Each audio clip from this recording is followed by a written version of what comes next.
সে যা বলবে তাই শুনবে, এটা স্বাভাবিক। কিন্তু ভরতপুরে অনামিকা ঘোষ সে ভোটে হেরেও সেখানে গিয়ে মনে করছে আমি এমএলএ, এখানে ভোটে হেরেও বিজেপি মনে করছে আমি এমএলএ, এখানে এখানে এমন আস্ফালন করে বেড়াচ্ছে। তা আমি শুভেন্দু অধিকারীকে সেদিন বলেছি যে আপনি ভোটে জিতেছেন, আপনার দল জিতেছে, খুব ভালো কথা, কিন্তু মুর্শিদাবাদে আস্ফালনটা একটু কম করতে বলেন। আমি যেদিন ময়দানে মুসলমানদের নিয়ে নেমে যাব না, সেদিন এমন সাটা ভাঙা মাছ শুরু করব যে আপনাদের পতাকা বহন করার লোক থাকবে না। কেস ওরকম কেস আমাদের বহুবার জেল খাটা আছে। ক হাজার লোককে আপনি বহরমপুর সেন্ট্রাল জেলের যা আয়তন, তাতে 4700-র বেশি 4800 লোক ধরে না। লাখ লাখ লোককে রাস্তায় নিয়ে নামাবো আর সাটা ভাঙা মাছ দেবো আর জেলে যাব। কদিন জেলে রাখতে পারেন, কত খাওয়াতে পারেন। যখন ভারত ছাড়ো আন্দোলন হয়েছিল 1942 সালে, তখন তো বিজেপির ব ছিল না।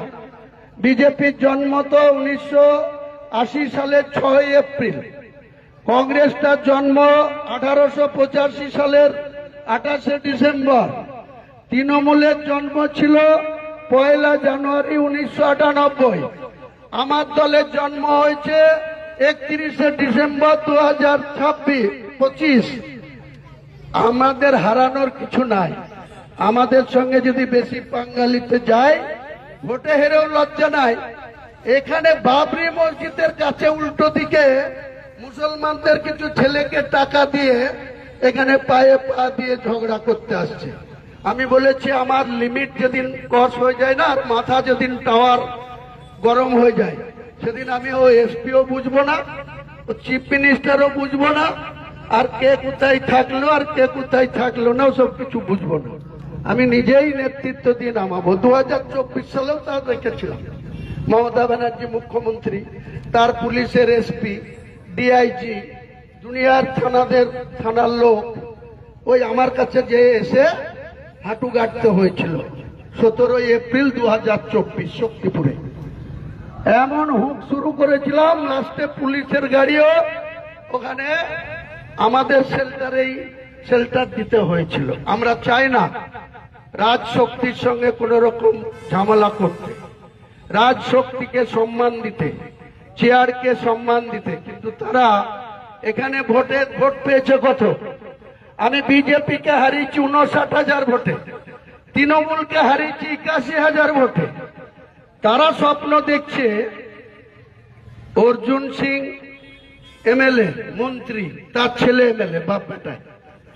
এই তৃণমূলে একজন কাউন্সিলর, তার বউ কাউন্সিলর, তার ছেলে কাউন্সিলর কলকাতার। বিজেপির কেন্দ্রীয় মন্ত্রী রাজনাথ সিং, তিনি ভারতবর্ষের ডিফেন্স মিনিস্টার, তার ছেলে লখনৌতে এমএলএ দিয়ে যোগী আদিত্যনাথের মন্ত্রী, সবাই মন্ত্রী। এসব মুসলমানরা সব পরিসংখ্যানের খবর রাখে না। হুমায়ুন কবির কেন তার ছেলেকে ভোটে দাঁড় করাচ্ছে, তা নিয়ে বিরাট মাথা ব্যথা, যেটা কেন করবে। আর কি লোক ছিল না? তো এরকম বেঈমান যে আমার কাছে থেকে আমার যা আছে বক্তৃতা করে বিজেপিকে খবর পাঠাচ্ছে আমাকে প্রার্থীটা করুন, আমি তাকে প্রার্থী করবো? আপনারা বলেন। আমাকে দেখে আপনারা ভোট দিয়েছেন, আবার আমার ছেলেকে ভোট দেবেন, আমার সাথে বুঝে নেবেন। আমার ছেলেকে নামমাত্র আমি দাঁড় করাচ্ছি। আমি থাকতে পারলে তো কোনো মতেই ছাড়তাম না, কিন্তু কোনো মতে ছাড়া যায় না। তবু আমি ভেবেছিলাম যে রেজিনগরেই থাকবো, নওদাটা ছাড়বো। কিন্তু নওদার লোকরা এমন ভাবে পিড়াপিড়ি করতে লাগলো, বললো আপনি রেজিনগরটা আবার নিজের যাকেই দেন জিতাতে পারবেন, কিন্তু নওদাটা আমাদের পক্ষে খুব টাফ হয়ে যাবে, অনেক ঝামেলায় পড়বো, আপনি থাকুন। তাই আমি তাদের কথা রাখতে, ভোটারদের কথা বা নওদার নেতৃত্বের কথা রাখতে গিয়ে আমি আনুষ্ঠানিকভাবে মিটিং ডেকে সবাইকে বুঝিয়ে বলে, আমি কোনো অহংকার দেখাইনি, আমি সবাইকে মোটামুটি অবগত করে তারপরে রিজাইন করেছি। 11 দিন ছিলাম ডবল এমএলএ, 11 দিন। 4 মে কাউন্টিং হয়েছিল আর 15ই মে শুক্রবার ছিল। শুভেন্দু অধিকারীও 12:30টার সময় রিজাইন করেছে। আমি সেই সময় বিধানসভায় জুম্মার নামাজ পড়ে বেরিয়ে 1:05-এ অনারেবল স্পিকারের কাছে গিয়ে রিজাইন করেছি। হুমায়ুন কবির সততা নিয়ে জীবনে বেঁচে থাকবে, ঈমান নিয়ে মরবে, কবরে গিয়ে যেন মহান আল্লাহ তাআলার কাছে কড়া কোনো জবাবদিহির মধ্যে না পড়তে হয়, এর ভয়টা হুমায়ুন কবিরের মধ্যে আছে। তারপরেও যদি কেউ মনে করে, এখানে আমাদের গোলাম বলছিল কেউ কংগ্রেসের, আমি বিজয় মিছিল করে তকিপুরে ঢুকছি, যারা 10:30টা পর্যন্ত 23 এপ্রিল ভোটের দিনে ওই মনি বেড়ে বলে একজন আছে সুমন মারবে, সে বেলা 10:30টা পর্যন্ত তৃণমূলের ভোট করেছে, আতাউরের ভোট করেছে। 10:30টার পরে দেখছে হাওয়া খারাপ, ভোট তো কেউ তৃণমূলকে দিচ্ছে না, সব বাঁশি চিহ্ন মারছে, তো পতাকা ঘরে ভোট দিয়ে তখন বলছে ছেড়ে দে, হবে না কিছু, ও বাঁশি জিতছে তার জিত। তারপরে যখন 4 দিন পরে আমি তকিপুরে রোড শো করতে যাচ্ছি, বিজয় র্যালি, ও দেখছি ওর বাড়ির কাছে এত বড় কাঁসার থালায় মিষ্টি ফুলের নিয়ে আমাকে ফুল দিতে আসছে। তো আমি আর কি করবো, ধরলাম, ও লাফিয়ে আমার গাড়িতে চড়ে পড়লো। আমাকে তকিপুরের লোক বলছে ওকে নামান, না হলে ঢালা মারবো, ইট মারবো। ও তো ভোটের দিনে তৃণমূলের ভোট করছিল, ও আপনার গাড়িতে কেন? আলম ভাই আমি কি করব, আমি তো ধাক্কা দিয়ে নামাতে পারি না।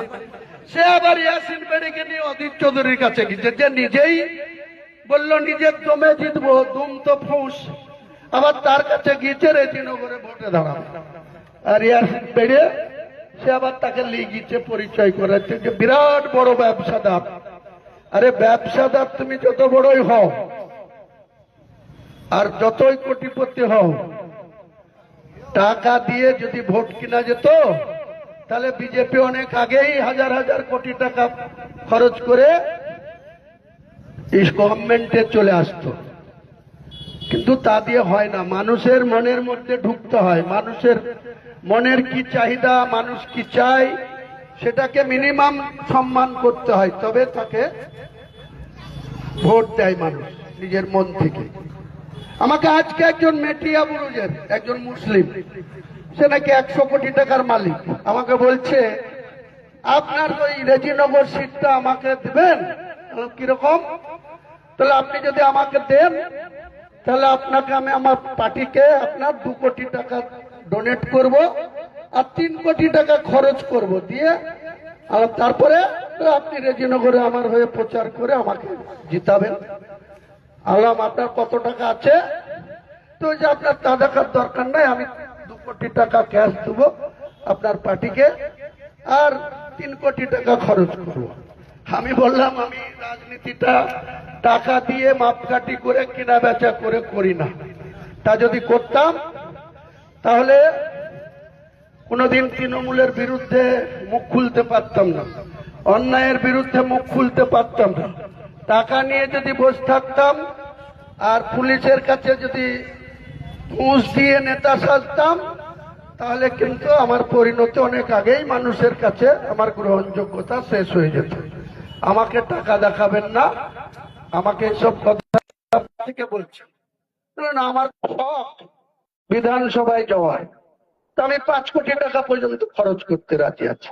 আলাম এতে চলে যান নন্দীগ্রামে, আর না হলে থামেন 2029 সালে আবার ভোট হবে, লোকসভাও হবে, বিধানসভাও হবে। আমরা 5 বছরের জন্য থাকতে পারবো না, কারণ ভারতবর্ষের সরকার ওয়ান ভোট ওয়ান নেশন আর ডিলিমিটেশন আর মহিলা সংরক্ষণ বিল 3টেই আনছে এই বর্ষাকালীন সংসদে।